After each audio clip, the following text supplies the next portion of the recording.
Bismillahirrahmanirrahim. Assalamualaikum warahmatullahi wabarakatuh.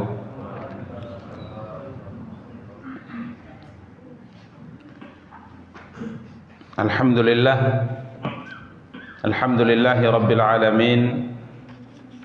Wal aqibatu lil muttaqin fala udwana illa 'alal zalimin. Asyhadu an la ilaha illallah wahdahu la syarika lah wa asyhadu anna Muhammadan abduhu wa rasuluh. Salawatu rabbi wa salamuhu alaihi wa ala alihi wa ashabihi wa man ihtada bihadyihi wastanna bisunnatihi ila yaumiddin wa sallama tasliman katsira, amma ba'du. Ikhwani wa akhawati kaum muslimin, kaum muslimat, rahimani wa rahimakumullahu jami'a. Alhamdulillah, puji dan syukur senantiasa kita ucapkan untuk Allah Subhanahu wa ta'ala.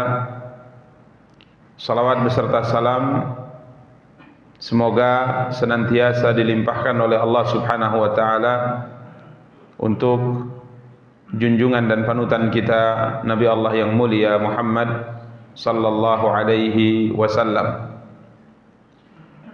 Ikhwani wa akhawati kaum muslimin, kaum muslimat, rahimani wa rahimakumullahu jami'a. Biidznillah, pada kesempatan yang berbahagia kali ini kita akan kembali melanjutkan kajian dan pembahasan kita, mencoba untuk membaca dan menjelaskan salah satu di antara karya besar yang ditulis oleh Al-Imam Abu Isa Muhammad ibnu Isa ibnu Saurah At-Tirmidzi rahimahullahu ta'ala, yang pada pertemuan yang lalu alhamdulillah kita telah sampai pada pembahasan bab 212, nomor hadis 438, dan insyaallah ta'ala pada kesempatan yang berbahagia kali ini kita akan masuk bab berikutnya, nomor 213, di mana ada dua hadis yang dibawakan oleh beliau dalam bab ini, 439 dan hadis nomor 440. Bab 213, babun ma jaa fi wasfi salatin nabiy sallallahu alaihi wasallam bil lail. Bab apa-apa yang telah datang berkaitan dengan sifat salat malamnya Rasulullah sallallahu alaihi wasallam. Sifat tata cara salat malamnya Rasulullah. Kemudian beliau bawakan hadis nomor 439 dari Aisyah radhiyallahu anha. Abu Salamah berkata bahwa ia bertanya kepada ibunda Aisyah, "Kaifa kanat salatu Rasulillah sallallahu alaihi wasallam bil laili fi Ramadan?" Abu Salamah bertanya kepada Aisyah tentang bagaimana salat malam Rasulullah sallallahu alaihi wasallam di bulan Ramadan. Bagaimana salatnya Rasulullah sallallahu alaihi wasallam, yakni salat malamnya di bulan Ramadan. Dan para ikhwah dan akhwat yang dimuliakan dan dirahmati oleh Allah Subhanahu wa taala, karena pertanyaan ini diajukan kepada Aisyah radhiyallahu anha, kepada istri beliau, karena di saat beliau hidup di saat Rasulullah sallallahu alaihi wasallam hidup, beliau hanya mengerjakan salat tarawih berjamaah di masjid hanya 3 malam saja. Ya. Sisanya selama beliau hidup, beliau kerjakan salat tarawih atau salat malam di malam-malam bulan Ramadan, beliau kerjakan di rumah. Karenanya disebutkan dalam riwayat suatu hari Rasulullah sallallahu alaihi wasallam mengerjakan salat qiyamul lail di bulan Ramadan di rumah, di masjid. Kemudian orang-orang, para sahabat yang kala itu sudah biasa mengerjakan di masjid, salat malamnya di masjid di bulan Ramadan, tatkala melihat Nabi sallallahu alaihi wasallam mengerjakan salat di masjid, maka mereka pun bermakmum dengan Rasulullah sallallahu alaihi wasallam. Maka malam itu pun selesai. Kemudian orang-orang yang ikut salat bersama dengan Rasulullah sallallahu alaihi wasallam pun menyampaikan kepada kaum muslimin yang lainnya bahwa tadi malam mereka salat bersama dengan Rasulullah, bermakmum salat tarawih bersama dengan Rasulullah. Maka di malam keduanya masjid sudah banyak didatangi oleh kaum muslimin, ya, yang mendengar informasi bahwa Nabi tadi malam berjamaah mengerjakan salat malam. Maka malam itu disebutkan bahwa banyak para sahabat yang datang untuk menjadi makmum, ya, di salat tarawih di bulan Ramadan itu bersama dengan Rasulullah sallallahu alaihi wasallam. Singkatnya, setelah itu terjadi beberapa kali sehingga masjid pun penuh menunggu kedatangan siapa? Rasulullah SAW. Tapi malam itu Nabi SAW tidak keluar, sehingga ada sebagian para sahabat yang pura-pura batuk, ya. Mereka menyangka bahwa Nabi mungkin ketiduran atau bagaimana. Masjid semuanya sudah penuh menanti keluarnya Rasulullah sallallahu alaihi wasallam, tapi Nabi juga tidak kunjung keluar. Pagi harinya beliau sallallahu alaihi wasallam bersabda kepada para sahabat bahwa sesungguhnya tadi malam itu beliau tahu apa yang dilakukan oleh para sahabat. Yani seperti mengingatkan dengan yatanahna, dengan batuk. Saya tahu apa yang kalian lakukan tadi malam. Artinya tadi malam itu Nabi tidak tertidur. Ya, Nabi tahu sebenarnya para sahabat itu banyak yang sudah menunggu di masjid. Kemudian Rasulullah SAW mengatakan, tidak ada yang menghalangiku untuk keluar, karena aku khawatir salat qiyamul lail di bulan Ramadan diwajibkan atas kamu. Maka beliau tidak keluar, ya, padahal para sahabat sudah banyak yang menunggunya di masjid.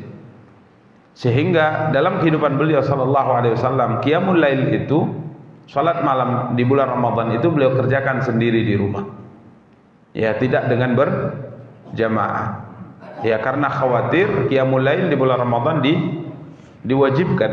Ya, padahal qiyamul lail secara berjamaah di bulan Ramadan itu sebenarnya hukum asalnya sangat dianjurkan. Tapi di saat beliau masih hidup, beliau khawatir yang tadinya sunnah, mustahab, karena terus-menerus beliau lakukan bersama dengan para sahabat, khawatirnya Allah mewajibkan salat tarawih di bulan Ramadan.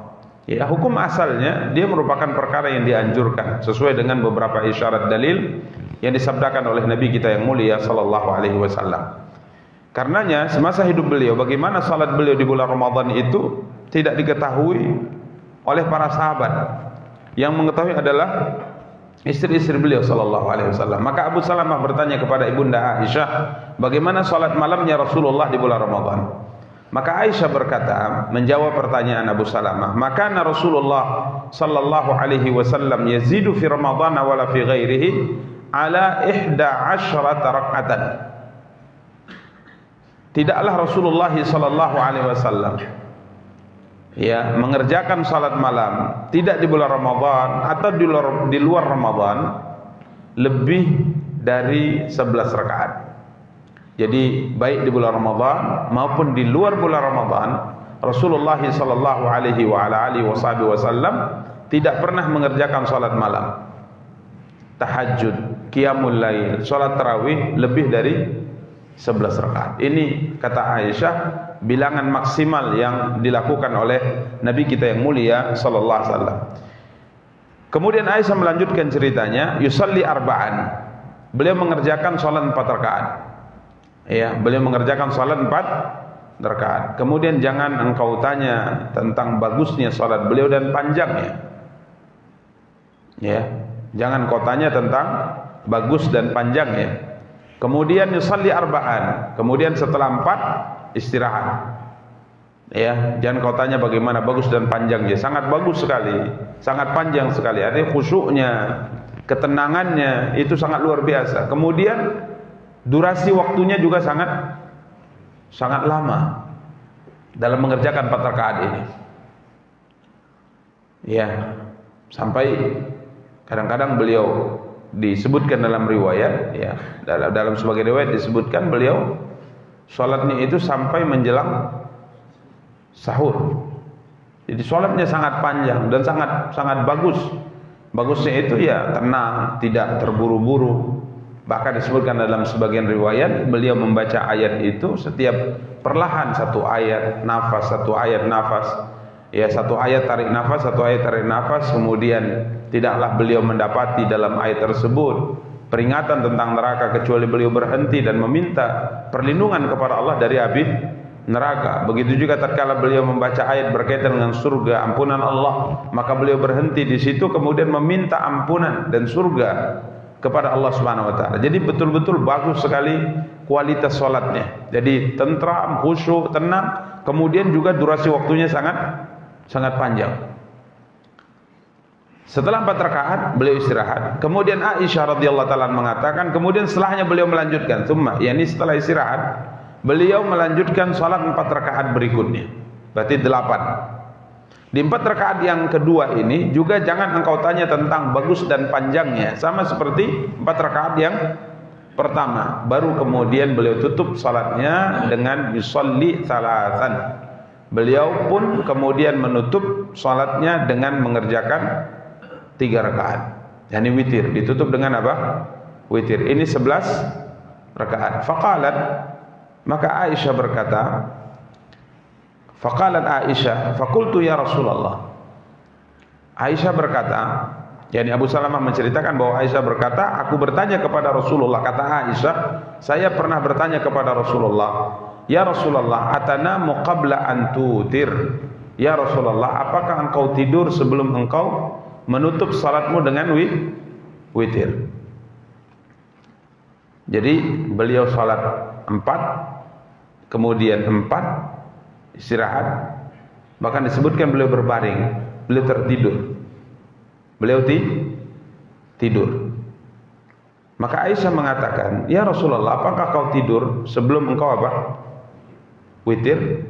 Faqala ya Aisyah, inna ainayya tanamani wa la yanamu qalbi. Sesungguhnya kedua mataku tertidur tapi hatiku tidak.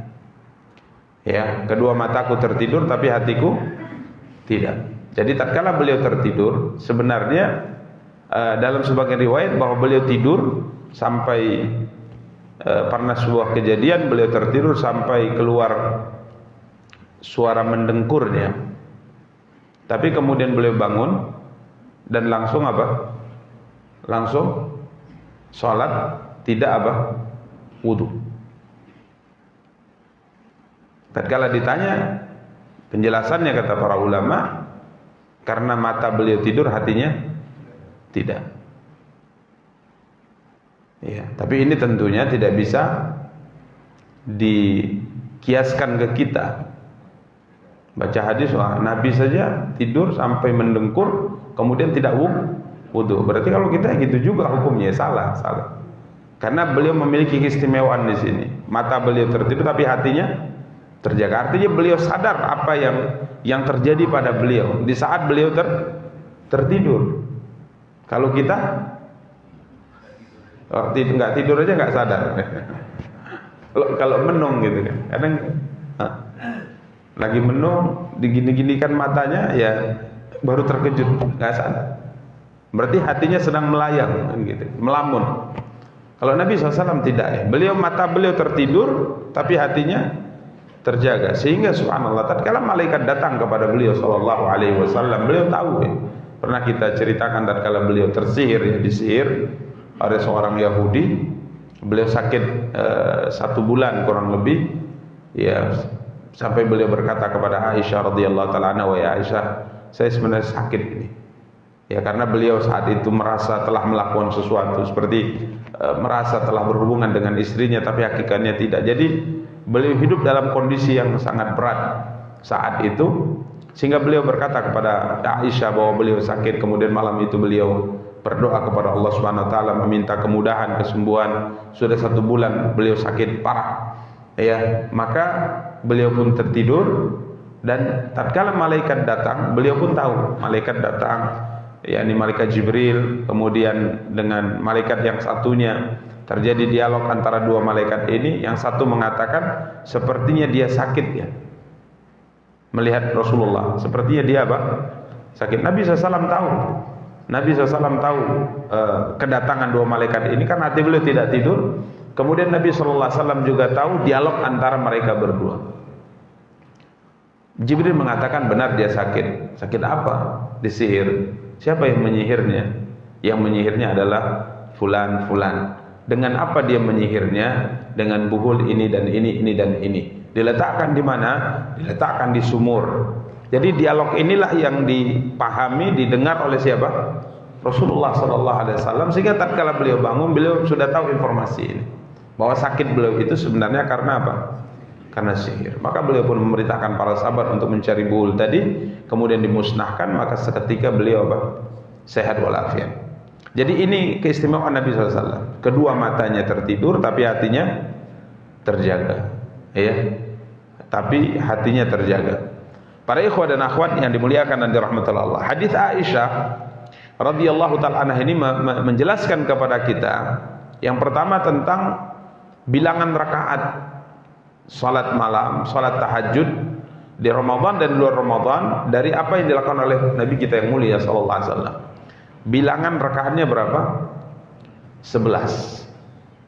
Karena sebagian para ulama mengambil pendapat dari hadis ini, walaupun ini dikritisi oleh ulama yang lainnya. Sebagian berpendapat bahwa qiyamul lail, salat tarawih, salat tahajud tidak boleh lebih dari 11. Tapi ini dikritisi oleh banyak para ulama, bahwa Aisyah radhiyallahu taala anha tatkala menceritakan 11 rakaat, beliau sedang tidak menceritakan kalau lebih tidak boleh.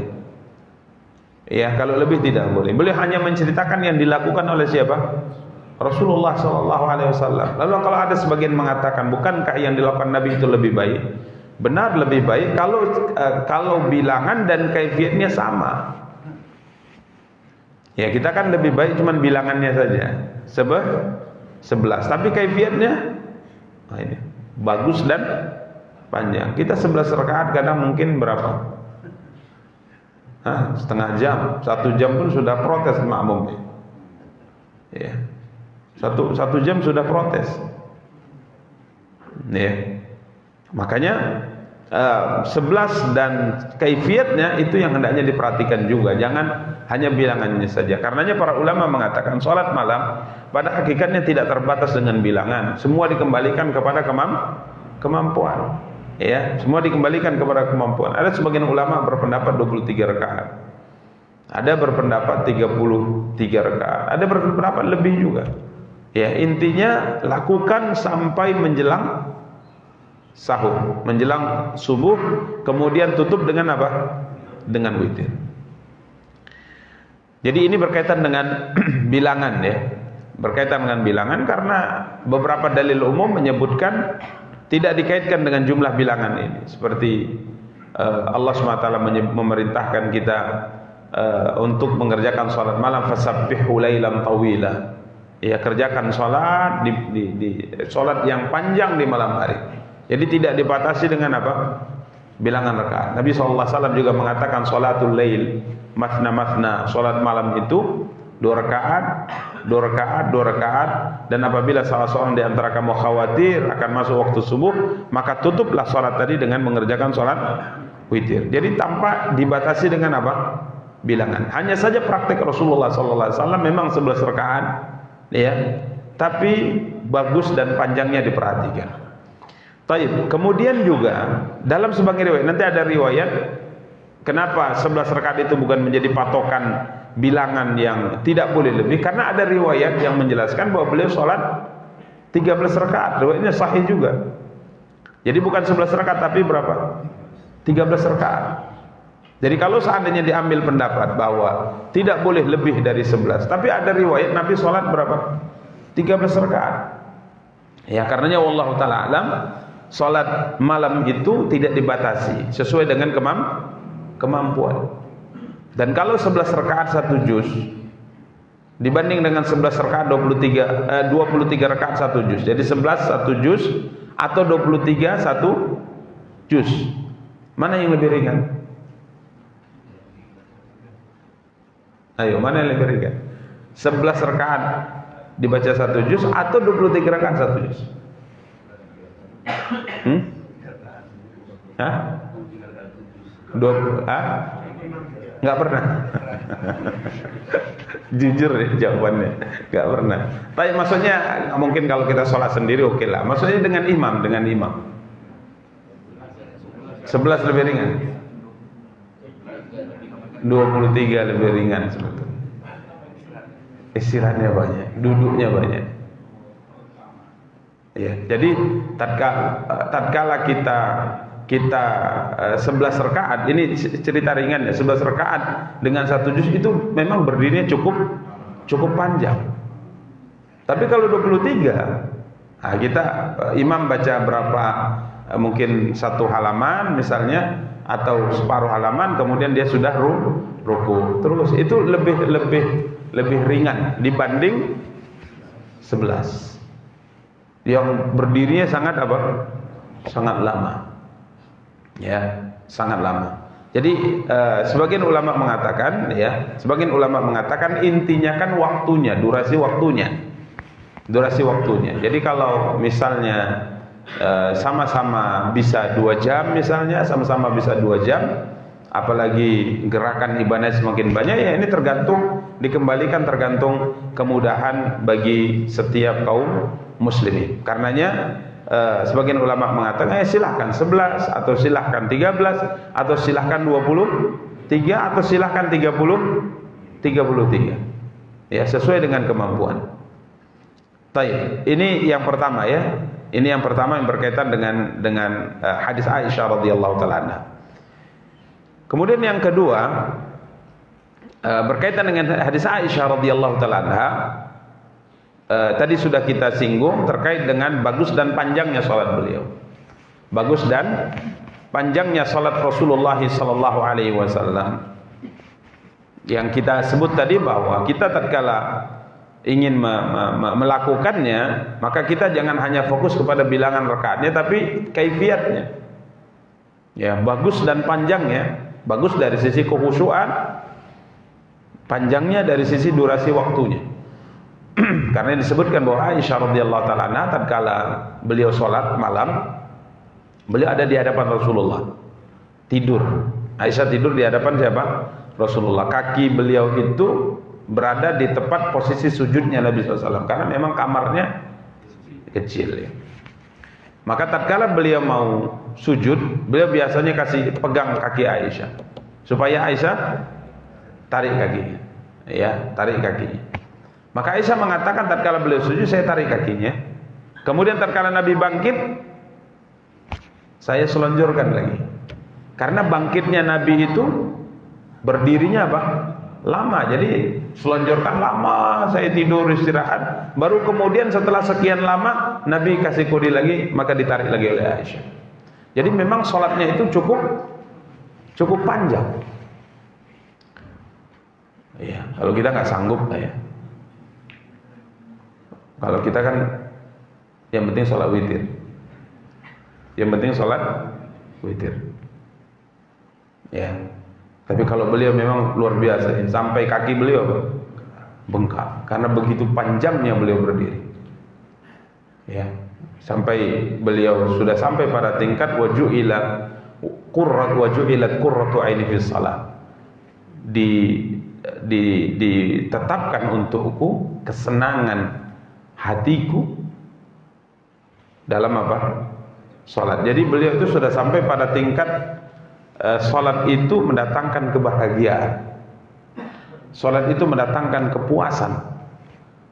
Salat itu bukan sekedar jadi hobi, tapi memang di situ kebahagiaan. Maka tentunya para ikhwah dan akhwat, kalau sudah sampai seperti inilah perasaan seorang hamba terkait dengan salat, ya salat panjang itu nikmatnya luar biasa. Jadi kalau seandainya kita berbicara tentang hobi, kemudian kita di situ mendapatkan kebahagiaan, ini kalau kita melakukannya itu luar biasa rasanya. Makanya ya mesti harus melakukan itu, karena di situ kita mendapatkan apa? Kebahagiaan. Makanya Nabi SAW sholat itu bisa panjang. Kalau kita belum sampai pada tingkat sholat mendatangkan apa? Kebahagiaan. Mungkin sholat melepaskan kewajiban. Nah, tingkatnya seperti itu. Udah cepat-cepat sholat, alhamdulillah selesai. Sudah bisa mengerjakan yang wajib. Ya alhamdulillah. Tapi ada tingkatan lebih dari itu. Sampai pada tingkat diletakkan kebahagiaannya tatkala dengan mengerjakan apa? Salat. Sehingga salat beliau luar biasa. Kaki beliau sampai bengkak-bengkak. Sampai tatkala ditanyakan, apakah engkau melakukan ini sedangkan dosamu yang lalu maupun yang akan datang telah diampuni ya Rasulullah? Maka Nabi menjawab, afala akunu abdan syakura. Bukankah sepantasnya, bukankah selayaknya aku menjadi seorang hamba yang bersyukur atas nikmat besar yang Allah berikan kepadaku. Jadi ini durasi waktu dan kebagusan salat beliau sallallahu alaihi wasallam. Kemudian masalah berikutnya di sini Aisyah radhiyallahu taala menceritakan 4 rakaat istirahat, 4 rakaat istirahat kemudian witir 3 rakaat. Di sini ada 2 sisi pendapat para ulama. Yang pertama mengambil zahir hadis. Mengambil zahir hadis. Ya, salat tarawih itu, salat malam itu boleh 4-4-3. Ada sebagian mengatakan tidak, 4-4-3 yang diceritakan Aisyah ini adalah 2 istirahat, 2 istirahat. Bukan 4 istirahat, 4 istirahat. Ini sisi perbedaan ya. Karenanya mungkin terjadi diskusi atau dialog di kalangan ya para ulama kita tentang sebenarnya 4 rakaat yang diceritakan oleh Aisyah ini 4 rakaat sekaligus ataukah 2 rakaat istirahat. Makanya sebagian ulama mengatakan ya 4 rakaat sekaligus.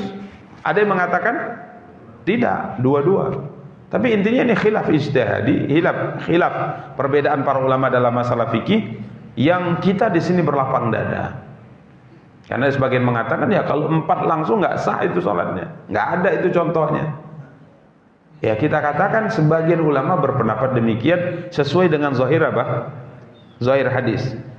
Karenanya Imam disebutkan dalam tatkala Imam Tirmidzi membawakan hadis ini kemudian disebutkan dalam Syarah Tuhfatul Ahwadi, Al-Mubarakfuri berkata, Syekh Mubarakfuri berkata, yahtamil annahu muttasilan wa huwa zahir wa yahtamilu annahuma mufassalat wa huwa ba'id illa annahu yuwafiqu hadits salatil laili matna. Tatkala beliau mensyarah, Mubarakfuri mensyarah yusalli arba'an, salat 4 rakaat, beliau mengatakan ada 2 kemungkinan di sini. Kemungkinan pertama beliau 4 rakaat sekaligus, kemudian istirahat, dan ini zahir hadisnya seperti ini. Jadi kalau kita lihat zahir hadisnya memang 4 rakaat sekaligus, karena Aisyah mengatakan salat 4 rakaat kemudian 4 rakaat. Kemudian ini kata summa menunjukkan ada jeda. Ada jeda. Sekalipun tidak disebutkan dalam lafaz hadis, tapi summa itu menunjukkan ada jeda, ada masa istirahatnya. Jadi Mubarakfuri mengatakan ada 2 kemungkinan. Dilakukan 4 rakaat sekaligus. Kemungkinan kedua dilakukan secara terpisah. Yani 2 rakaat istirahat, 2 rakaat istirahat. Kemudian beliau mengatakan yang sekaligus itu zahirnya hadis memang seperti itu. Secara tekstual hadis memang seperti itu. Kalau yang 2 rakaat istirahat, beliau mengatakan kalau kita lihat dari sisi zahir hadis jauh ini pemahaman ini. Ba'id kata beliau. Jadi kalau di bawah hadis ini 4, kemudian dikatakan 4 ini maksudnya adalah 2 rakaat, kemudian 2 rakaat, ini pemahaman sangat jauh sekali. Tapi yang 2 rakaat itu sesuai pula dengan hadis yang lain. Nabi mengatakan salat malam itu 2 rakaat. Ya, intinya beliau menjelaskan ini, artinya ada sisi khilaf, perbedaan para ulama dari sisi memahami apa hadis ini. Maka kita juga jangan dalam hal ini kemudian mengatakan yang 4 sekaligus, 4-3 ini tidak apa, ini enggak ada dalilnya, ini tidak ada dalilnya, itu bukan salat tarawih, itu bukan salat tarawih. Salat tarawih itu mesti berapa? 2 rakaat. Ini kurang tepat ya untuk menafikan itu secara mutlak. Padahal zahir hadis kita lihat 4 rakaat, kemudian 4 rakaat, kemudian berapa? 3 rakaat. Ya, demikian para ikhwah dan akhwat yang dimuliakan dan dirahmati Allah. Karenanya sebagian para ulama mengatakan bahwa salat malamnya Rasulullah, salat tarawihnya Rasulullah itu dengan metode dan cara yang bermacam-macam. Ya mungkin boleh kita katakan metode yang pertama 2 rakaat salam, 2 rakaat salam. Ini metode pertama. Bisa juga kita sebut nanti metode kedua 4 rakaat salam, 4 rakaat salam. Ini khilaf ijtihadi di kalangan para ulama, yang mungkin sebagian ulama mengatakan bahkan ini bukan perbedaan yang bertentangan, tapi adalah perbedaan yang semuanya boleh dilakukan karena dipraktekkan oleh siapa? Rasulullah sallallahu alaihi wa ala alihi wasallam. Sama seperti misalnya doa istiftah, ya, doa istiftah. Tatkala kita takbiratul ihram, sebelum kita baca Fatihah kan ada doa. Riwayatnya kan banyak. Boleh pakai riwayat yang pertama, kedua dan seterusnya. Ini termasuk khilaf tanawwu', perbedaan yang tidak bertentangan. Artinya semuanya boleh dipraktekkan. Demikian para ikhwah dan akhwat yang dimuliakan dan dirahmati oleh Allah Subhanahu wa taala. Kemudian berikutnya tadi sempat kita singgung, Aisyah bertanya kepada Rasulullah, apakah engkau tidur sebelum engkau mengerjakan apa? Witir. Ya. Isyarat pertanyaan ini, kata para ulama pensyarah hadis, sepertinya Rasulullah setelah 4 rakaat yang kedua, beliau itu tidur. Beliau apa? Tidur. Jadi istirahatnya itu tidur. Ya, istirahatnya tidur. Kemudian setelah tidur beliau kerjakan 3 rakaat. Baru beliau kerjakan 3 rakaat dan beliau tidak apa? Wudu. Beliau tidak wudu lagi. Ya, beliau tidak wudu lagi. Jadi setelah 8 rakaat beliau istirahat tidur. Sampai dalam sebagian riwayat keluar apa? Suara mendengkur beliau. Ya, berarti sudah lelap. Ya, kalau sudah mendengkur itu biasanya sudah apa? Sudah lelap, sudah berada di alam apa istilahnya? Alam mimpi, alam tidur. Ya, maka tatkala beliau tertidur, ya, maka Aisyah bertanya pada satu waktu, apakah engkau tidur sebelum mengerjakan apa witir? Seakan-akan kata para ulama, bagaimana anda tidur kemudian salat witir tidak apa? Wudu lagi. Maka Nabi menyampaikan pada Aisyah kekhususan para nabi, ya, khasaisul anbiya, kekhususan para nabi. Wahai Aisyah, sesungguhnya kedua mataku tertidur tapi hatiku tidak. Jadi intinya tidak apa? Batal. Karena tetap terjaga. Jadi beliau itu sadar apakah beliau buang angin atau tidak. Waktu tidur beliau apa? Sadar. Ya, waktu tidur beliau sadar. Artinya beliau tahu apakah beliau batal atau tidak karena hatinya masih terjaga. Lalu sebagian mengatakan, lalu bagaimana Nabi SAW kok bisa hatinya terjaga, matanya tertidur, hatinya terjaga, tapi beliau bisa lewat juga waktu sholat subuh? Ya, disebutkan dalam sebuah riwayat beliau dalam perjalanan bersama dengan para sahabat. Menjelang subuh itu sudah lelah, berhenti kata Nabi SAW, sudah lelah. Tapi Nabi khawatir, ini kalau nunggu sampai subuh kalau nunggu sampai subuh tentunya berat ya. Jadi kadang-kadang misal kita tidak tidur dalam perjalanan, kemudian kita selesai dari kegiatan, berhenti duduk menunggu subuh 3:30 misalnya, sampai 4:30. Itu walaupun dikatakan cuman berapa? 1 jam, tapi nunggunya itu beratnya luar biasa. Ya, berat karena kita tidak tidur 1 malam. Dan ini kejadian sering tatkala kita bawa jamaah umroh misalnya. Bawa jamaah umroh. Jadi kita mulai tawaf misalnya jam 12 terus sampai selesailah jam 3. Sebenarnya kan nanggung, kalau pulang ke hotel nanti bersih-bersih balik lagi, mungkin sebagian mengatakan lebih berat. Ya. Maka sebagian memutuskan, sudahlah kami nunggu di sini saja. Ada kurang lebih 1 jam 30 menit lagi. Ya sudah, tidak apa-apa kalau mau nunggu.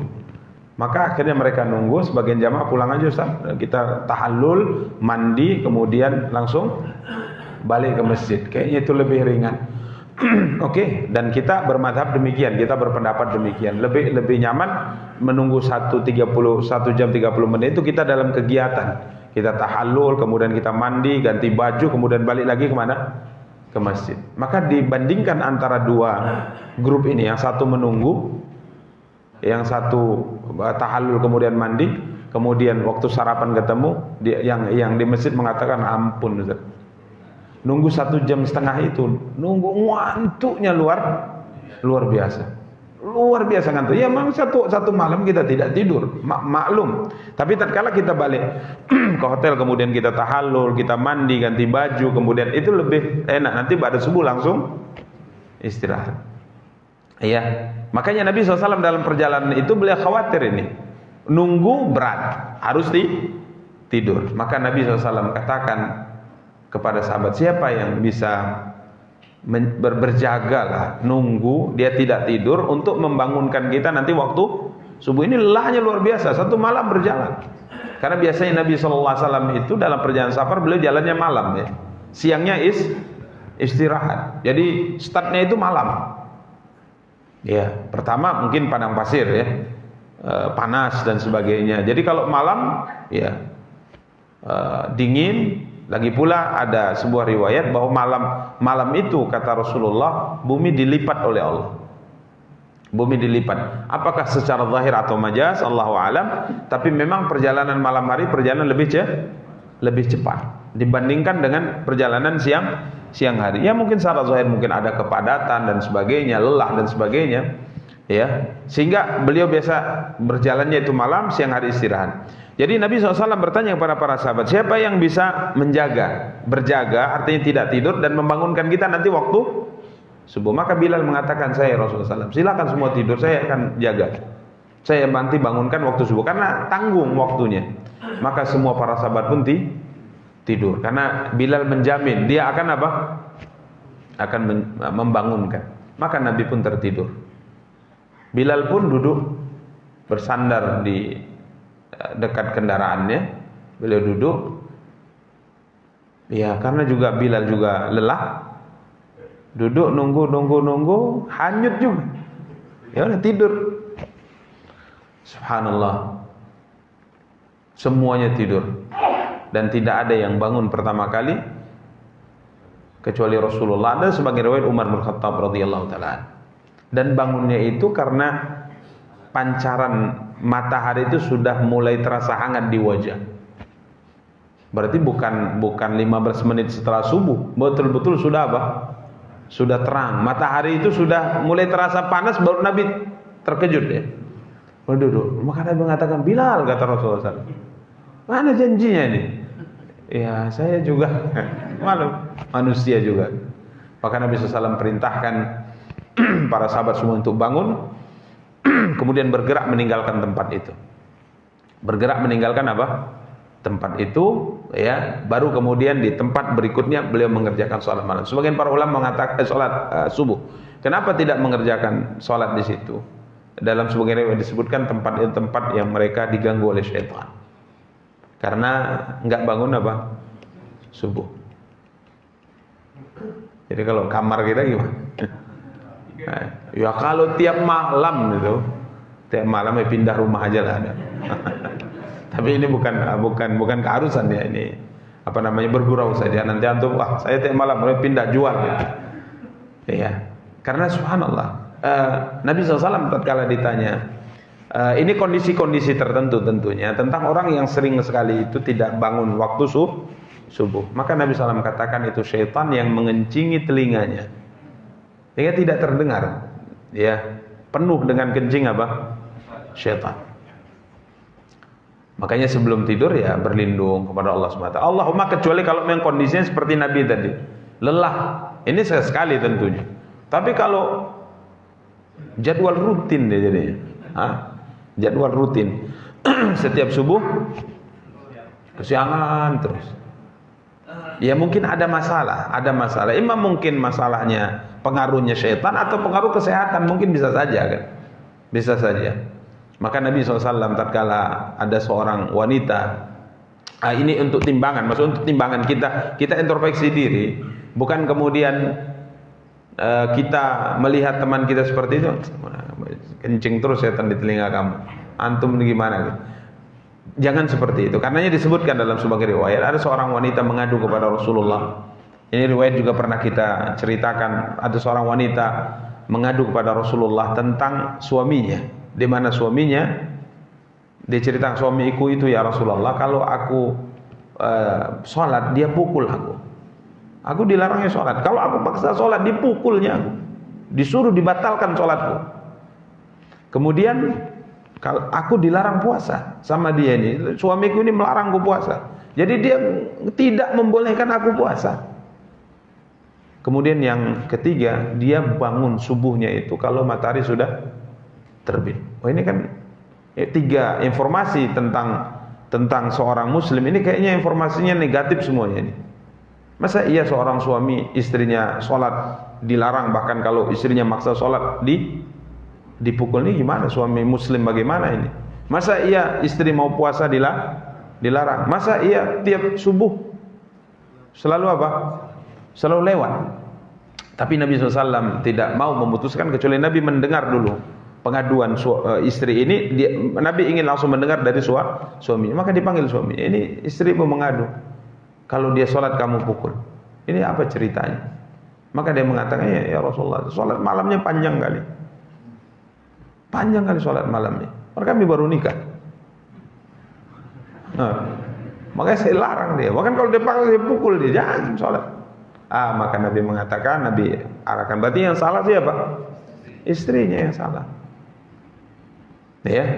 Ya, baca, kalau sholat malam itu baca surat-surat inilah, karena kamu seorang apa? Seorang istri. Kemudian kamu melarang dia puasa, iya, tiap hari puasa. Maka Nabi mengatakan kalau kamu ingin puasa suamimu di rumah, maka izin suami. Mau puasa sunnah, izin suami. Tapi kalau puasa Ramadan ya janganlah pula izin. Bang, boleh puasa Ramadan? Iya. Abangmu pun harus puasa. Puasa Ramadan nggak boleh ditinggalkan. Kemudian kenapa engkau tiap bangun subuh selalu kesiangan? Dia mengatakan semua orang di kampung sudah tahu aku begitu tidurnya. Artinya ada masalah. Ada masalah mungkin dari sisi kesehatan fisiknya. Maka Nabi mengatakan kepada dia, Nabi mengatakan kalau engkau bangun kerjakan sholat. Ini subhanallah yang disebut sebagai bentuk kasih sayang Islam. Ya, kalau memang ada masalah, karena kita nggak tahu, ada orang mungkin memang susah bangun karena pengaruh apa? Kesehatan. Ada saja mungkin seperti itu ceritanya. Kita nggak tahu. Tapi tentunya setiap kita itu introspeksi untuk diri kita sendiri. Ya, kita juga tatkala selalu terlambat bangun subuh, masalahnya apa? Kalau masalahnya karena syaitan tadi, berarti kan kita harus membentengi diri kita daripada gangguan-gangguannya. Seperti sebelum tidur kita wudu, sebelum tidur kita berdoa, ya kan? Sebelum tidur kita berdoa. Tapi kalau seandainya masalahnya yang lainnya, ya itu pribadi-pribadi. Ya, makanya tidak bisa langsung kita katakan bagi orang yang mungkin sering terlambat, kita katakan, aduh memang nggak ada imanmu sama sekali, atau imanmu setipis ATM misalnya. Kita, masya Allah, kita nggak tahu ya, kita nggak tahu. Karena ya para ikhwan dan akhwat yang dimuliakan dan dirahmati oleh Allah Subhanahu Wa Taala, ini yang berkaitan dengan apa namanya, dengan pembahasan, sehingga para ulama mengatakan kenapa Nabi SAW juga bisa terlewatkan sholat subuh padahal mata beliau tertidur tapi hatinya terjaga. Maka sebagian para ulama menjawab, mata beliau sallallahu alaihi wasallam tertidur, hatinya terjaga, kemudian beliau tidak bangun di waktu subuh itu karena memang waktu itu dilihat oleh mata, bukan dilihat oleh hati. Sehingga tatkala matahari terbit, dia karena matanya tertidur, beliau tidak tahu. Beliau tidak tahu. Jadi wallahu alam, ini beberapa jawaban di antara beberapa jawaban khususnya yang disebutkan oleh Imam An-Nawawi rahimahullahu taala.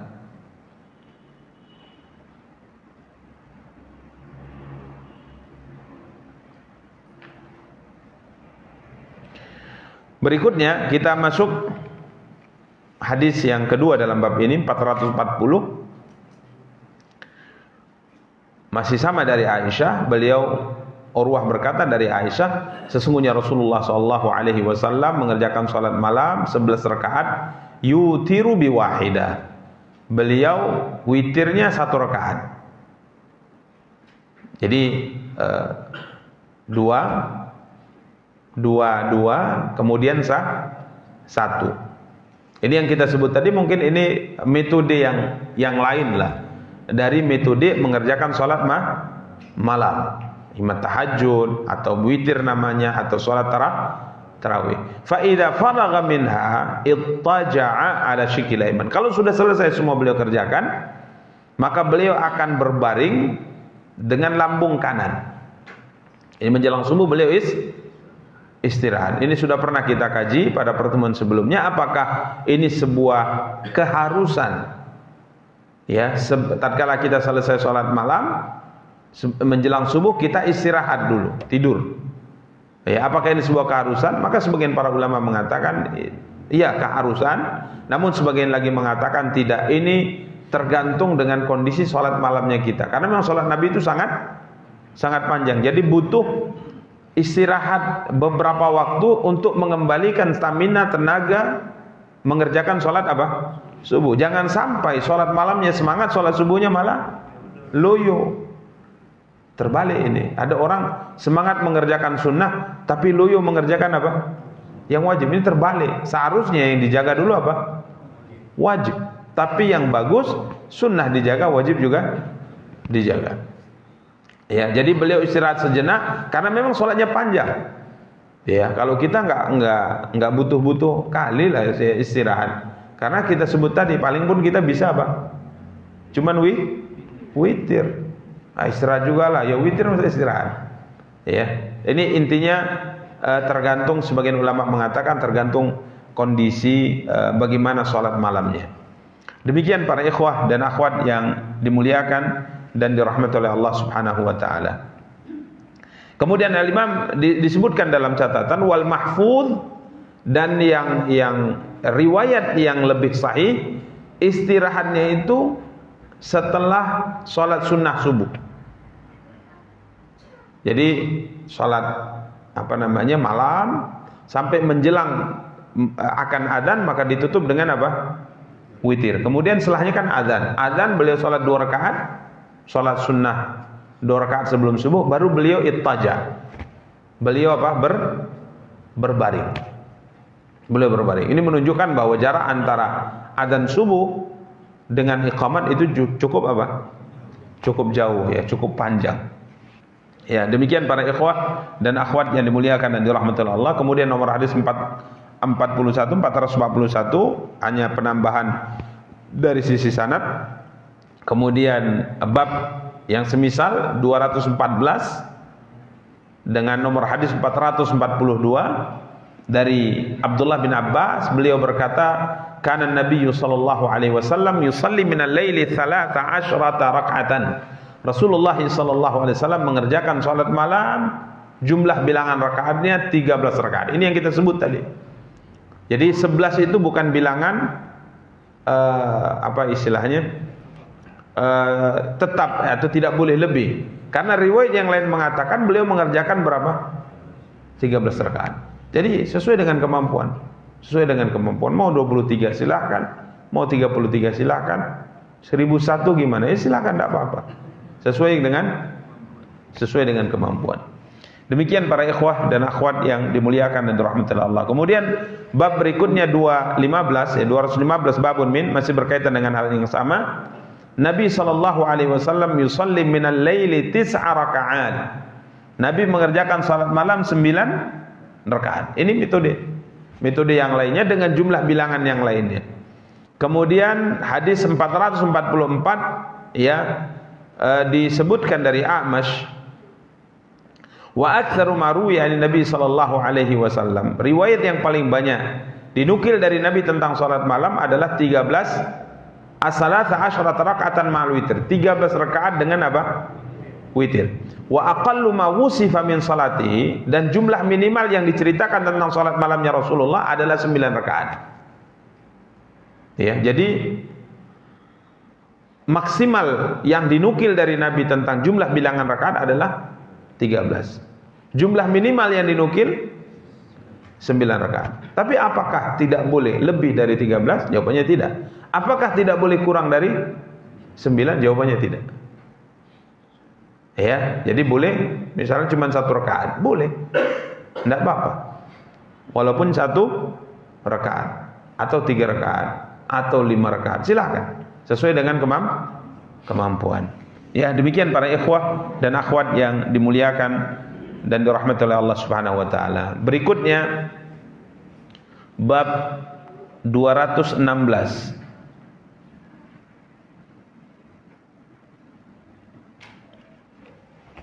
Babun idza nama an salati bil laili shalla bin nahar. Bab apabila beliau tertidur dari salat malam, yakni tidak mengerjakannya karena kondisi tertentu, maka beliau mengerjakan salat malam itu diqadha di siang hari.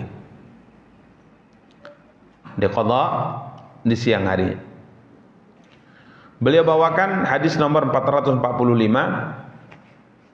dari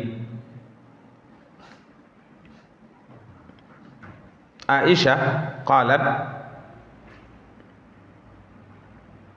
Aisyah berkata, kana Nabi sallallahu alaihi wasallam idza lam yusalli minal lail mana'ahu min dzalika an-naum aw ghalabathu aynah shalla minan nahari 12 rak'atan. Aisyah bercerita, adalah Rasulullah sallallahu alaihi wasallam kalau beliau tidak mengerjakan salat malam di satu malam, terhalang karena tidur atau karena terlewat, ya, maka beliau akan mengerjakan salat malam itu di siang hari. Ini mengqadha'nya. Berapa yang beliau kerjakan? Yang biasanya 11 rakaat beliau kerjakan sebanyak 12 rakaat. Jadi genap hitungannya, tidak ganjil. Jadi salat yang ganjil itu hanya salat malam saja. Ya, hanya salat malam. Maka beliau mengqadha'nya, mengerjakannya di siang hari, yang biasa 11 menjadi 12. Berarti kalau 9 menjadi 10, 3 menjadi 4. Jadi dia digenapkan, tidak boleh diganjilkan.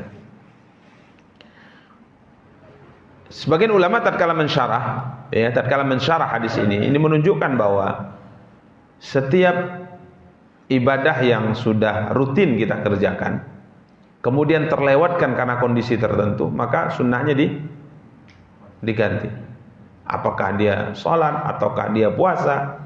Contoh orang puasa Senin Kamis, tapi di Senin itu ketepatan ada undangan misalnya, atau ada kondisi tertentu, maka dia tidak bisa puasa. Bagusnya itu diganti mungkin di Selasa atau ganti di Rabu, ya, karena apabila sudah mengerjakan, baiknya itu dijaga, ya, baiknya dijaga. Begitu dengan sholat malam. Jadi kalau malam hari terlewatkan karena kondisi tertentu, ya diganti sholat di waktu duha.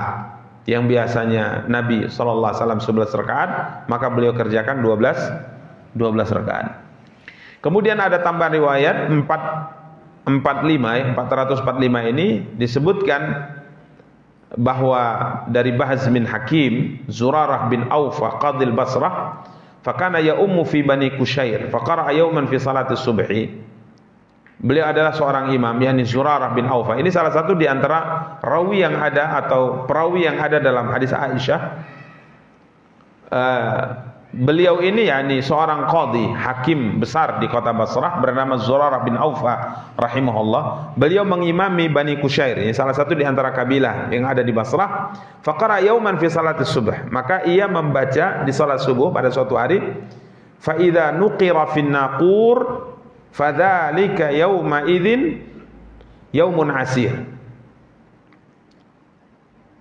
Beliau membaca tentang salah satu di antara fenomena yang ada yang kelak akan terjadi pada hari kiamat, yang difirmankan oleh Allah Subhanahu wa taala dalam surat Al-Muddatsir ayat 8 dan 9. Fa idza nuqira fin naqur, dan apabila kata Allah Subhanahu wa taala ditiup sangkakala, nuqira fin naqur, ditiup sangkakala, meniupnya adalah malaikat Israfil.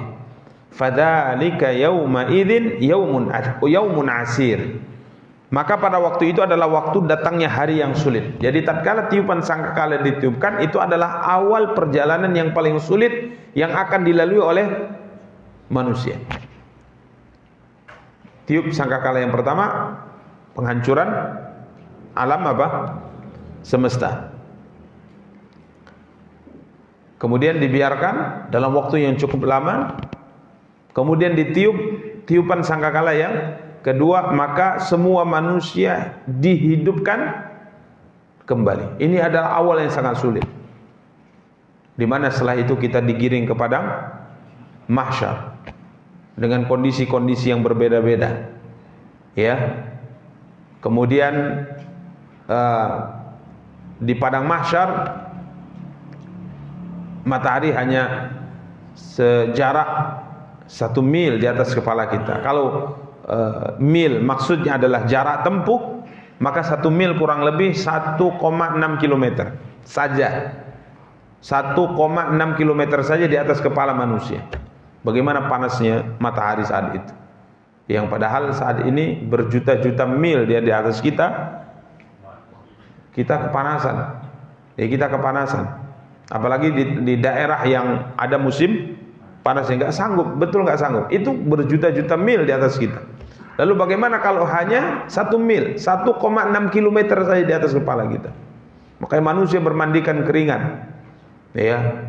Kemudian di saat itu didatangkan neraka, ya, didekatkan neraka, ya, ditarik dengan menggunakan 70.000 rantai, dan setiap rantainya ditarik oleh 70.000 malaikat karena besarnya rantainya.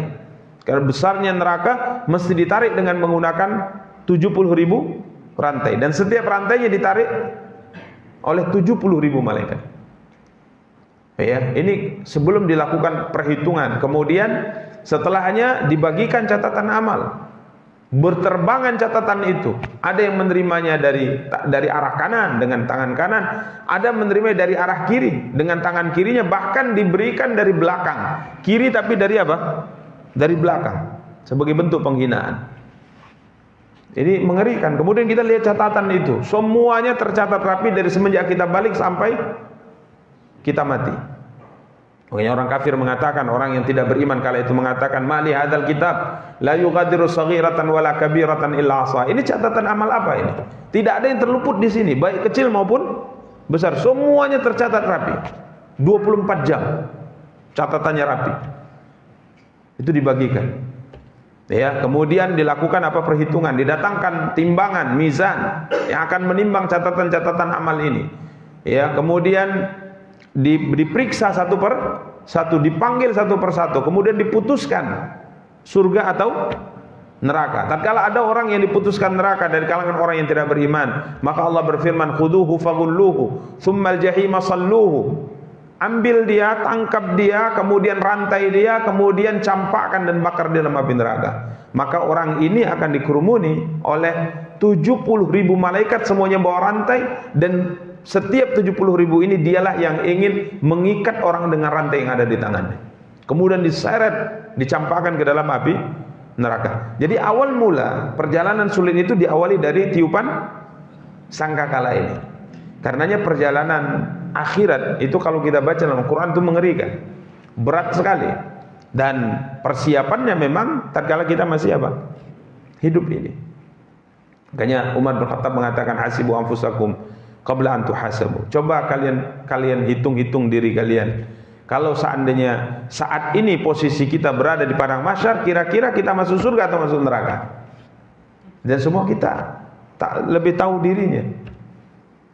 Lebih tahu dirinya dari orang lain. Sekalipun mungkin orang mengatakan dia orang paling baik, dialah yang paling tahu. Kalau seandainya ditegakkan hari kiamat, kira-kira dia penduduk neraka atau tidak. Makanya disebutkan dalam sebuah riwayat, Allah tidak masukkan seorang ke dalam neraka kecuali kalau dia sudah sadar bahwa dia layak masuk neraka.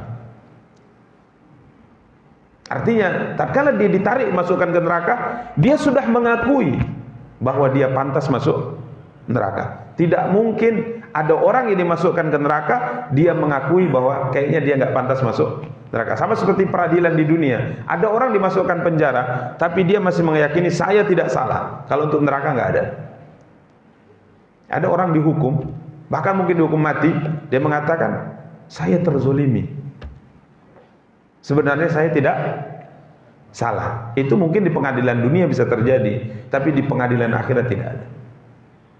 Tatkala orang dimasukkan ke dalam api neraka, sebelum dibakar dia sudah tahu kalau dia berhak masuk, layak masuk apa? Neraka. Karenanya hasibu anfusakum qabla an tuhasabu. Mari sama-sama kita memeriksa diri kita. Kira-kira kita layak masuk surga atau neraka? Kemudian kita perbaiki diri. Jadi ini hari yang sangat mengerikan, diawali dari apa? Tiupan sangkakala. Jadi hidup ini berat. Makanya kita tidak selalu katakan bahwa tidak sepakat kita dengan ucapan dunia itu hanya bagaikan panggung, apa istilahnya? Gimana ceritanya itu? Kalimatnya? Hah? Hah? Dunia hanya panggung sandiwara. Bukan sandiwara. Sandiwara berakhir habis ceritanya. Ini nggak habis. Orang mati nggak habis. Orang yang meninggal itu ceritanya nggak habis, belum habis ceritanya. Dia masuk ke alam barzah, nggak habis ceritanya. Jangan kita menyangka, duh enak kali ya, selesai dia. Siapa bilang?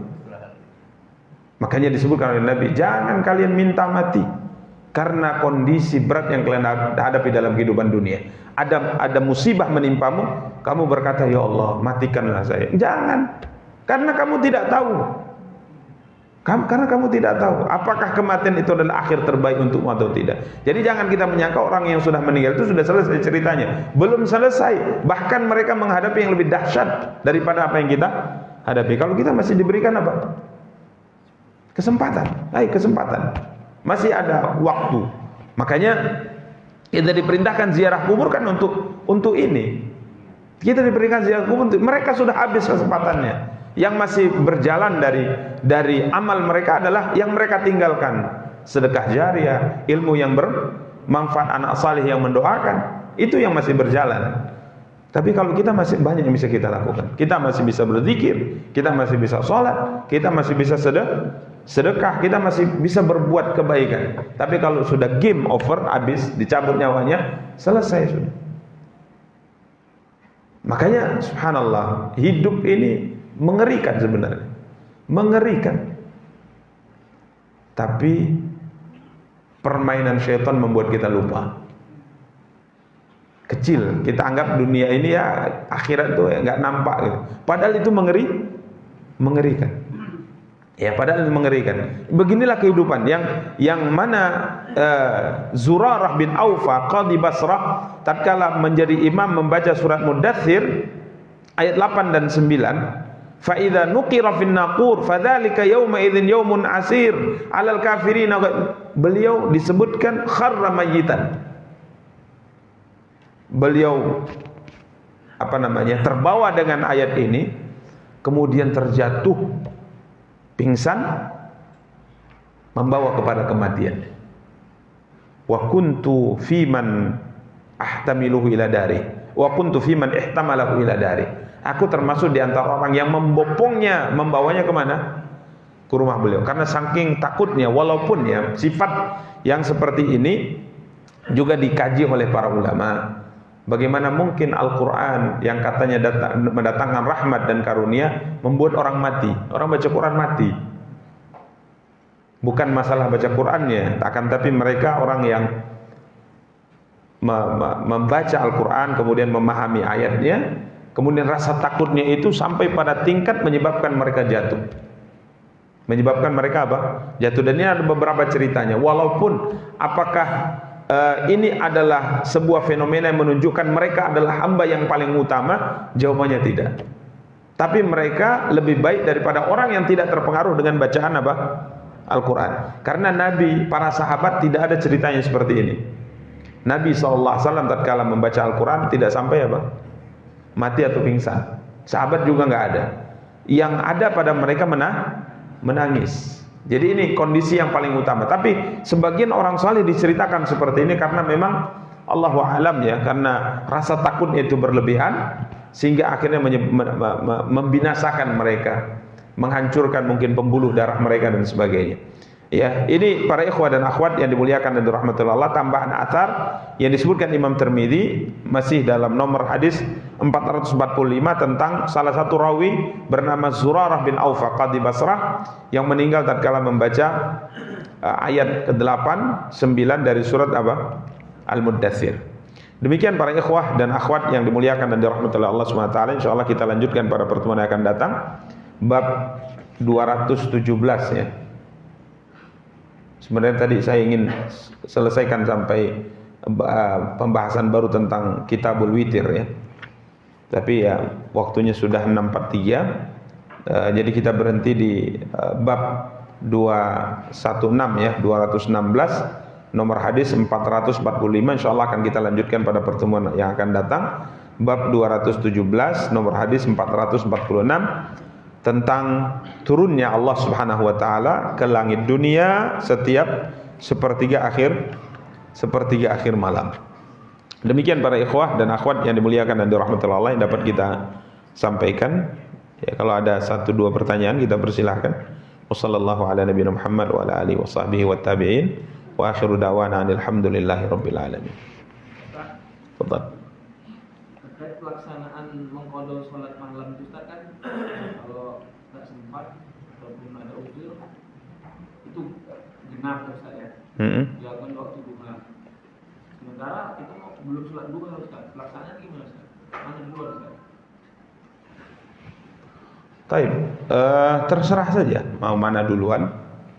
Intinya mau qadha atau mungkin sholat yang biasa kita kerjakan di waktu duha berikutnya terserah, tidak ada masalah. Ya tidak ada masalah karena duha itu sebenarnya kaitannya dengan waktu. Duha itu kaitannya dengan apa? Dengan waktu. Artinya waktu duha, sholat duha artinya sholat yang dikerjakan di waktu apa? Duha. Bisa sholat sunnah mutlak atau sholat apapun, atau mungkin sholat yang disebut dengan sholat syuruk. Ini juga bagian daripada sholat duha, atau mungkin sholat 2 rakaat subuh yang tadi belum kita kerjakan, atau mungkin sholat malam yang terlewatkan. Jadi intinya bebas saja, mau yang pertama atau yang kedua, ini bebas, dipersilahkan. Wallahu a'lam. Nah,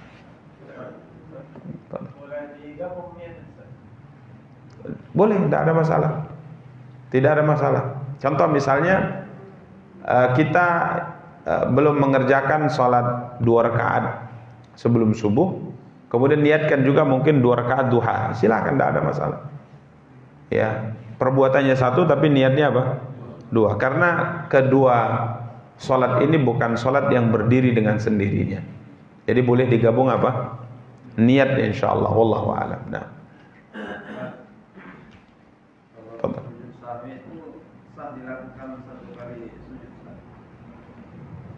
Allah alam kalau sahnya Pak, tapi sunnahnya 2 kali. Sunnahnya dua kali. Karena semua riwayat menyebutkan bahwa sujud sahwi itu dilakukan 2 kali apa? 2 kali sujud. Wallahu alam. Tapi kalau sah atau tidaknya enggak tahu saya. Allah alam.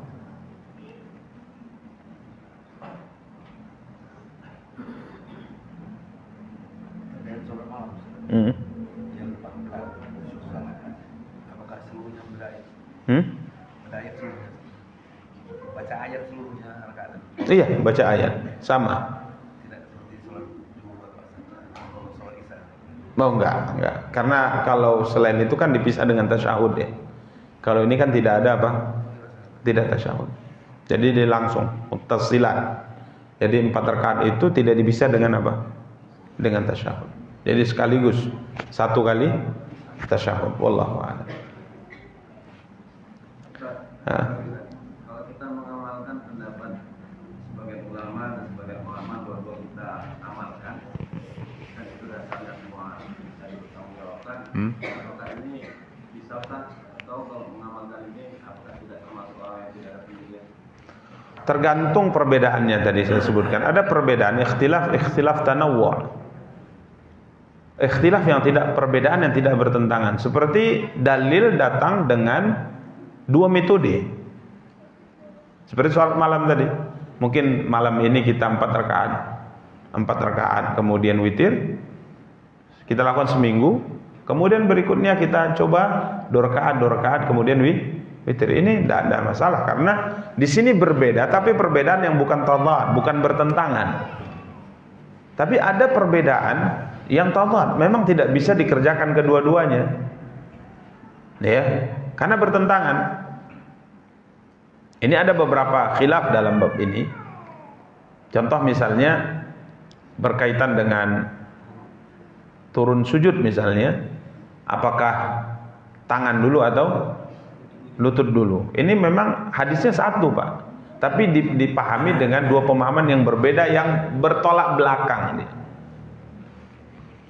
Karenanya sebagian ulama mengatakan yang paling kuat pendapat adalah lutut dulu. Ada yang mengatakan tangan dulu. Berarti kalau kita lebih cenderung dengan pendapat ulama yang lutut dulu, ya lutut saja turunnya.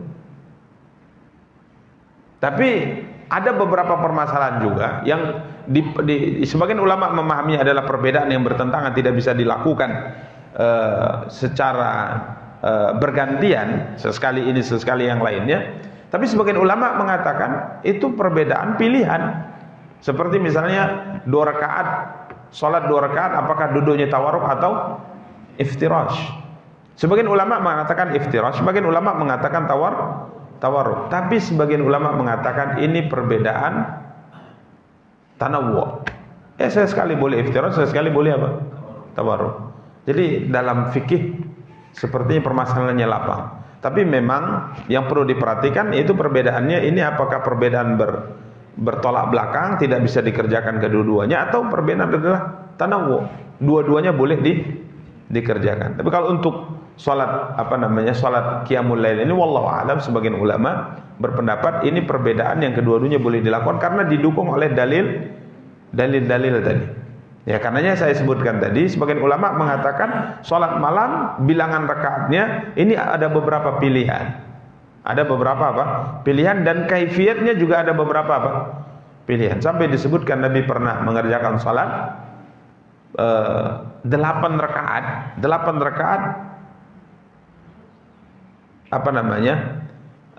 bersambung. Jadi bukan 4 rakaat salam, 2 rakaat salam, bahkan disebutkan dalam sebagian riwayat 8 rakaat salam. Jadi ini metode tata cara sholat malam yang kita sebutkan tadi, bahwa ya kita tidak sempit dalam memahami ini. Ya, sebagian kaum muslimin 4 rakaat 3 witir silahkan. Sebagian kaum muslimin 2 rakaat 1 kali witir juga silahkan. Ya, ini metode yang kita sebut perbedaan, tapi perbedaan tanawwu'. Yang kedua-duanya dibolehkan. Wallahu ta'ala alam. Nah,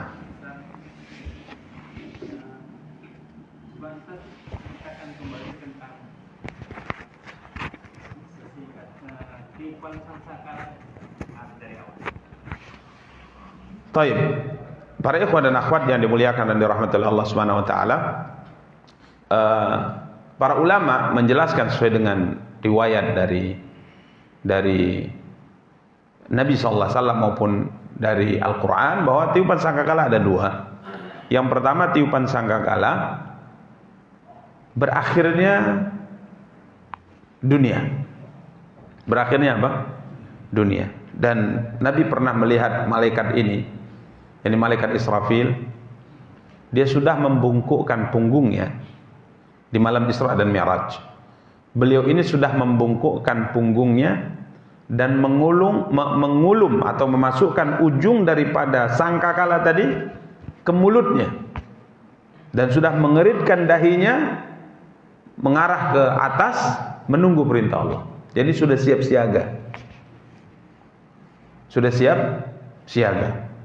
Jadi bahasa kita mungkin sudah tarik nafas untuk menunggu perintah Allah. Tiup, maka ditiup, berakhirlah kehidupan alam semesta.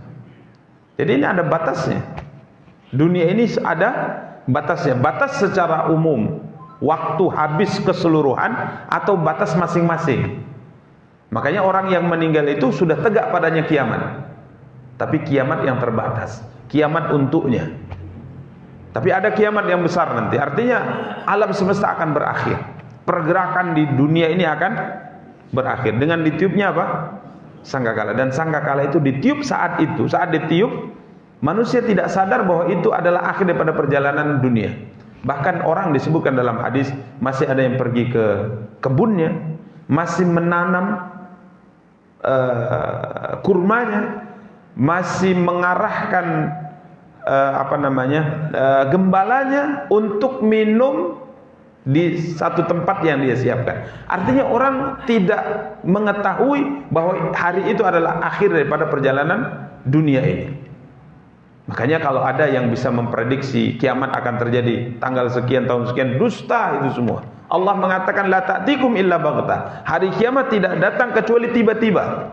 Orang tidak nyangka itu hari kiamat. Ini iman kita. Kita pelajari di Al-Qur'an. Makanya kalau ada orang berbicara kiamat akan, semua orang muslim pasti mengatakan tidak mungkin. 2000 sekian akan terjadi. Tidak mungkin. Tidak mungkin bisa diprediksi. Setelah ditiupkan sangkakala, hancur alam semesta. Yang hidup saat itu semuanya mati.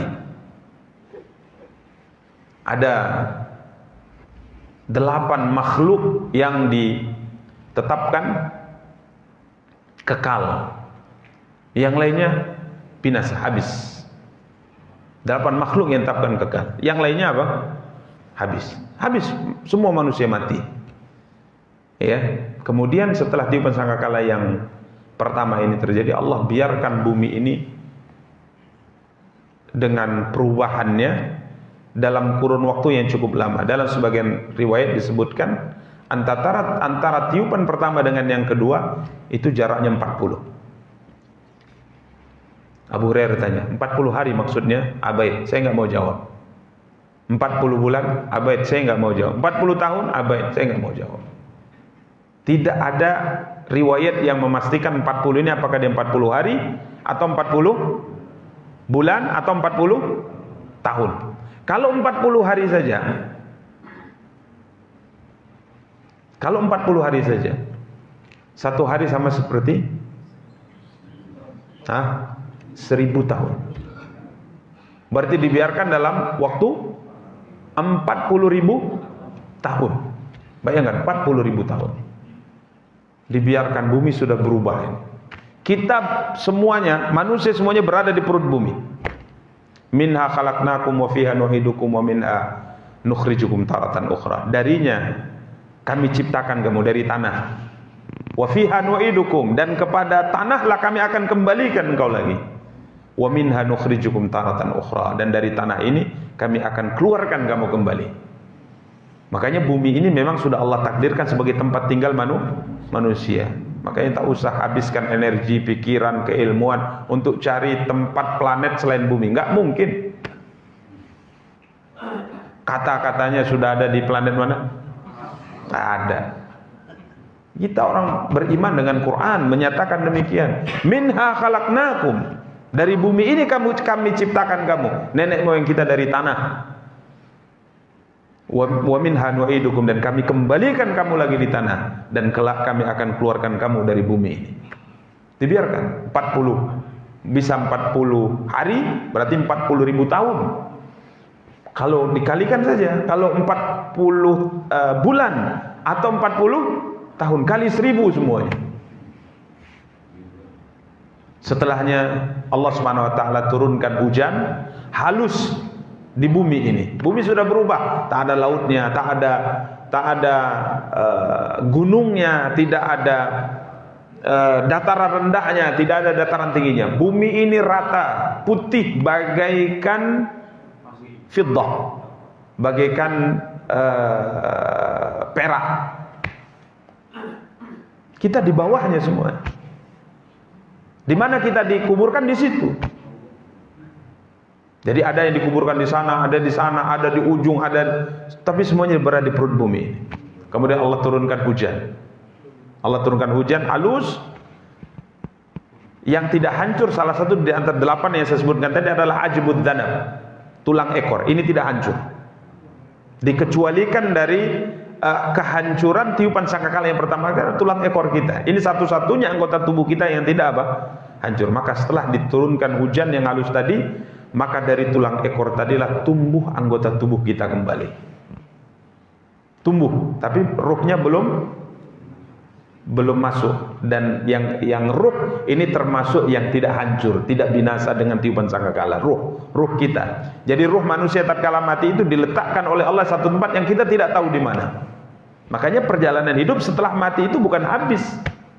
Kita bayangkan orang yang mati seminggu yang lalu, setahun yang lalu, 20 tahun yang lalu, 100 tahun yang lalu, 1000 tahun yang lalu, itu ceritanya masih ada, nggak habis. Mereka semua menunggu masa ditiupkannya ruh setelah sangkakala kedua. Coba bayangkan, mereka semua di alam barzakh. Itu kehidupan yang semua kita tahu nantinya setelah kita masuk. Sekarang masih dengar kabar saja, dapat informasi dari Nabi SAW. Tapi setelah nanti kita masuk, baru kita tahu hakikat kehidupan ini bagaimana. Ini belum, sekarang ini belum. Kita masih tahu yang kita lihat sekarang, masih lihat. Tapi nanti setelah masuk, baru kita sadar semuanya. Begini sebenarnya kehidupan itu. Ya, jadi diturunkan hujan halus, tumbuh tubuh kita dari pangkat tulang ekor tadi, tumbuh keluar tangannya, kakinya, tapi belum hidup. Setelah selesai itu semua, Allah perintahkan Israfil untuk meniup ruh, meniup sangkakala yang kedua. Maka semua ruh, nyawa dilepas oleh Allah, diperintahkan untuk kembali ke jasadnya masing-masing. Ruh saya masuk, ruh kamu masuk, ruh antum semua masuk. Kemudian kita hidup, bangkit semuanya. Bangkit semuanya. Maka disitulah perbedaan orang yang beriman. Orang kafir mengatakan dalam surah Yasin, ya wailana memba'atana min marqadina hada. Sungguh celaka kita, siapa yang menghidupkan kita dari kematian ini? Ini kehidupan apa ini? Ini apa? Kenapa bisa seperti ini? Maka orang beriman berkata dalam surah Yasin apa? Qalu ya wailana man ba'atsana min marqadina Orang yang beriman mengatakan hadza ma wa'adana Allah wa sadaqal mursalun. Orang beriman berkata, ini hari yang dijanjikan oleh Allah dulu waktu kita hidup di dunia dulu, dan sungguh benar para utusan-utusan Allah menyampaikan. Ini hakikat kehidupan. Ini hakikat kehidupan. Inilah kehidupan yang nyata. Kalau kehidupan dunia itu kehidupan yang diawali dan akan ada akhirnya. Tapi ini tidak ada akhirnya lagi. Maka dalam perjalanan hidup semua bingung. Semuanya bingung. Bahkan disebutkan bangkitnya itu bagaikan jaradun muntashir, sama seperti belalang yang keluar dari lubangnya. Kalau kita perhatikan laron, tatkala keluar lubang yang kecil, itu ada yang ke kanan, ke kiri, ada ke atas, ke bawah, tanpa aturan. Begitulah manusia dibangkitkan. Karena bumi ini menyimpan banyak manusia. Semuanya bangkit, tak tahu arah, kesana kemari berlarian, bingung. Apa ini? Setelahnya Allah giring kita kepada masyarakat. Ini awal dari perjalanan yang sangat menakutkan. Tapi Allah SWT berfirman dalam Al-Quran, bahwa Allah Subhanahu wa taala akan terus memberikan rasa aman, ketentraman kepada setiap orang yang beriman, orang yang istiqomah dalam menjalankan perintah Allah. Apa ayatnya tentang istiqomah? Kalimatnya apa? Summa istaqamu tatanazzalu alaihimul malaikatu alla takhafu wala. Orang yang istiqomah beriman dan istiqomah dalam menjalankan perintah disebutkan tatanazzal, malaikat akan terus turun. Berarti berkali-kali dia turun mengatakan kepada orang yang istiqomah dan beriman ini, alla takhafu wala tahzan. Kamu jangan takut, kamu jangan bersedih. Selalu ditenangkan karena setiap yang dilihat itu membuat orang takut, membuat orang khawatir. Maka malaikat mengatakan, jangan takut, tenang. Alla takhafu wala tahzanu wa abshiru bil jannati allati kuntum tu'adun. Bergembiralah dengan surga yang dijanjikan kepadamu. Jadi setiap kali seorang yang beriman dan istiqomah melihat suatu yang mengerikan itu, malaikat menenangkan dia. Tenang. Tapi kalau dia tidak beriman, dia tidak istiqomah, ini bahaya. Yang di situ disebutkan oleh Nabi SAW, kalaupun anak lahir saat itu maka akan langsung apa? Berubah. Kalau seandainya ada wanita yang hamil maka langsung apa? Gugur kami. Karena mengerikan yang kita lihat. Semua kemudian digiring ke padang mahsyar, digiring dengan kondisi yang berbeda-beda. Jadi kita mati di sini, digiring ke padang mahsyar. Mahsyar itu di mana? Di Syam. Ini saat ini negara Suriah, kemudian Yordania, Palestina, ini Syam. Kita akan digiring ke sana. Jauh sekali Ustaz. Digiring semuanya. Ada yang diberi kendaraan, ada diberi pakaian. Semuanya tergantung kepada kondisi yang bagaimana dia hidup. Bahkan disebutkan ada yang tubuhnya sekecil semut tapi lengkap. Tangannya ada, kepalanya ada, kakinya ada. Tapi dia sebesar apa? Semut. Karena dia orang sombong waktu hidup di dunia.